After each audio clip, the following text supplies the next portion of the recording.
Hello, চলুন আবার নিয়ে এসেছি আপনাদেরকে আর একটা নতুন ব্লগে। সেটা হচ্ছে শশা ক্ষেত। এবার আসছি সেন্টারে, তাই ভাবলাম যে আপনাদেরকে একটা শশা ক্ষেতের ভিডিও দিই। এই যে এগুলো কৃষকরা বন্ধুরা অক্লান্ত পরিশ্রম করে শশা গাছ লাগায়, অনেক রকম শাক সবজি লাগায়। এদের কাছ থেকেই আমরা সব কিছু পাই। এদের অক্লান্ত পরিশ্রম। এই যে শশা গাছে প্রচুর ফুল আসছে। এগুলো খরচ করতে যে বাঁশ দিয়ে দড়ি বেঁধে বেঁধে মাচা তৈরি করেছে। চতুর্দিকে গাড়ি টাড়ি যাচ্ছে, গ্রামের রাস্তা। আর এই যে এটা হচ্ছে, এই দেখুন কি সুন্দর ছোট্ট কড়া। এই যে এগুলো হচ্ছে শশার ফুল। এই যে হলুদ হলুদ, কি সুন্দর, মনে হচ্ছে সব হলুদ হলুদ প্রজাপতি। গ্রামের পরিবেশ আপনাদের সকলের জানা। চতুর্দিকে সবুজে সবুজ, চিরসবুজ। আকাশে বাতাসে ভেসে বেড়াচ্ছে মেঘ। আর ভর দুপুরবেলায় আমি ভিডিওটা বানাচ্ছি, একটু গরমও, ভ্যাপসা গরম পড়েছে। আর শশা গরমের জন্য খুব উপকার, সুগারের জন্য খুব উপকার। শশা, কচি শশা খেতেও ভালো লাগে, পুজো পার্বণে লাগে, আপনারা সকলে জানেন। তারপরে এটা একটু বড় হচ্ছে, আর কিছুদিন পরে এটাকে তুলে নেওয়া হবে।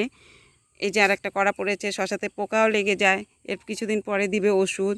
পুরো জায়গা জুড়ে, চলুন দেখাচ্ছি এগিয়ে গিয়ে, অনেকটা জায়গা নিয়ে শশা গাছ। এগুলো খরচা, প্রচুর খরচা, যারা করে তারা জানে। এই যে এখানে বাঁশ বেঁধেছে, প্রচুর বাঁশের উপর দিয়ে দড়ি বেঁধে বেঁধে মাচা তৈরি করেছে। হ্যাঁ, অনেকটা জায়গা জুড়ে গাড়ি যাচ্ছে, ওইদিকে প্রচুর গাছপালা দেখাচ্ছি। এই যে প্রচুর জায়গা জুড়ে শশা ক্ষেত, খালি শশা আর শশা ক্ষেত। একটা সাদা বক উড়ে গেল। আর এই যে দেখুন শিশি বোতল ঝুলিয়ে রেখেছে, দেখাচ্ছি আপনাদেরকে। শিশি বোতল ঝুলিয়ে রেখেছে যাতে লোকে চুরি করতে ঢুকতে সাহস না পায়। অনেক কষ্ট করে একটা জমি তৈরি করতে হয়। তারপরে প্রকৃতির নিয়মে বৃষ্টি হলে পরে এই যে গোড়াতে দেখুন উঁচু করে দিয়েছে।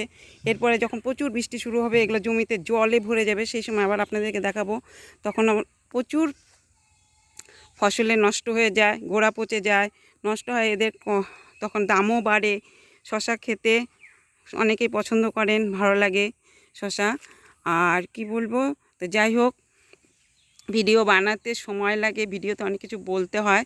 যদি ভুল ত্রুটি হয় ক্ষমা প্রার্থী।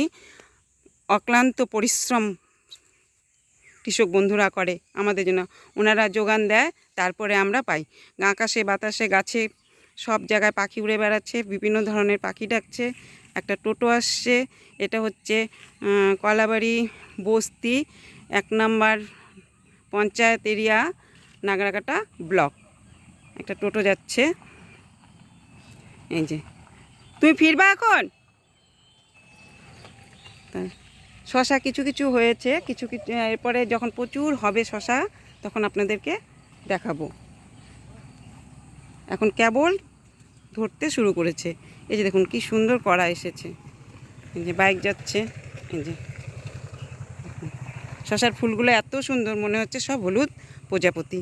তাহলে যে ছাগল বসে আছে। তো রাখছি ভিডিওটি, ভালো লাগলে একটা লাইক কমেন্ট করে দিবেন। সকলে ভালো থাকবেন, সুস্থ থাকবেন, সাবধানে থাকবেন। আবার আসছি এরপরের একটা ব্লগ নিয়ে। ধন্যবাদ।